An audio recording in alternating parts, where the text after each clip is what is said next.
আজকে ৫ নং কাঠবাগ ইউনিয়নের প্রত্যেকটি এমপিভুক্ত প্রতিষ্ঠানের সম্মানিত প্রধান শিক্ষকবৃন্দ, সুপারবৃন্দ, অধ্যক্ষবৃন্দ সবাই একটা জায়গায় ইউনিয়নের সবকটি প্রতিষ্ঠান এমপিভুক্ত তাদের আমরা দেখেছি কোরবানির সময়, ঈদের সময় তাদের যে বোনাস তারা পায় সেটা তাদের জন্য অনেক দুঃখের। তো যাই হোক, এইগুলো মিলিয়ে আমাদের এমপিভুক্ত শিক্ষক কর্মচারী জাতীয়করণ প্রত্যাশী জোটের পক্ষ থেকে যে আন্দোলনের ডাক দেওয়া হয়, সেখানে শিক্ষক কর্মচারীরা শুধুমাত্র একটি গণতান্ত্রিক দেশে তাদের দাবি আদায়ের জন্য রাজপথে গিয়েছিল। তারা কোনো গাড়ি ভাঙচুর করে নাই, একটি গণতান্ত্রিক রাষ্ট্রে তাদের দাবি দাওয়াগুলো পেশ করার জন্য গিয়েছিল।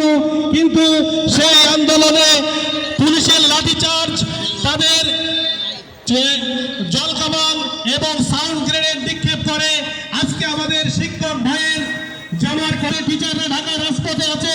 কিন্তু এই শিক্ষক সমাজের উপর যে নির্যাতন, সেই নির্যাতনের এবং আমাদের যে প্রত্যাশা, এই প্রত্যাশা পূরণের দাবি নিয়ে আমরা ৫ নং কাঠবাগ ইউনিয়নের শিক্ষকবৃন্দ, শিক্ষক কর্মচারীবৃন্দ আজ শিয়ালি এই জনকীর্ণ যে বাজার এখানে মিলিত হয়েছি।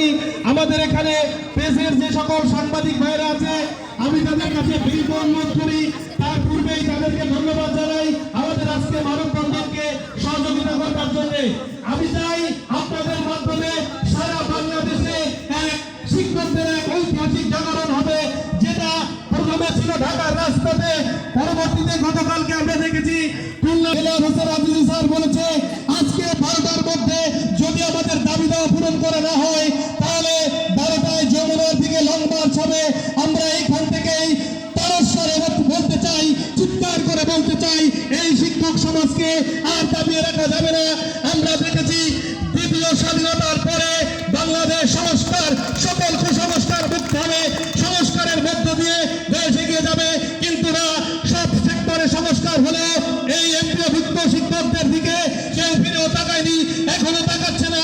12 তারিখ থেকে ছাত্রছাত্রীদের ক্লাস বন্ধ, অভিভাবকও সচেতন হচ্ছে না।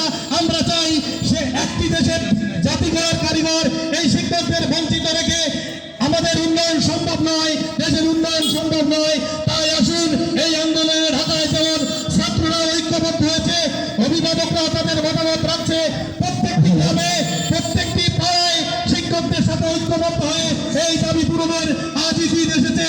আমরা আমাদের জেলার হোসেন আজিজের জাতীয়করণ প্রত্যাশী জোটের সাথে তাল মিলিয়ে বলতে চাই, আমাদের এরপর আজকে 12টার পর থেকে এক দফায় এক দাবি আমাদের জাতীয়করণ করতে হবে, নইলে নদী ছাড়তে হবে। আমি সবাইকে আবার ধন্যবাদ জানাই। ধন্যবাদ জানিয়ে আজকে আমার বক্তব্য এখানে শেষ করছি। সবাই ভালো থাকবেন, সবার সুস্বাস্থ্য কামনা করে আজকের আয়োজকদেরকে অন্তরের অন্তরস্থল থেকে অভিনন্দন জানিয়ে আগামী দিনগুলোতে আমরা যাতে এই 5 নম্বরের সকল এমপিভুক্ত শিক্ষক কর্মচারী একটা প্ল্যাটফর্মে থাকতে পারি, সেই আশাবাদ ব্যক্ত করে আবার ধন্যবাদ জানিয়ে আমি আমার বক্তব্য এখানে শেষ করছি। সবাই ভালো থাকবেন। 20% বাড়ি ভাড়া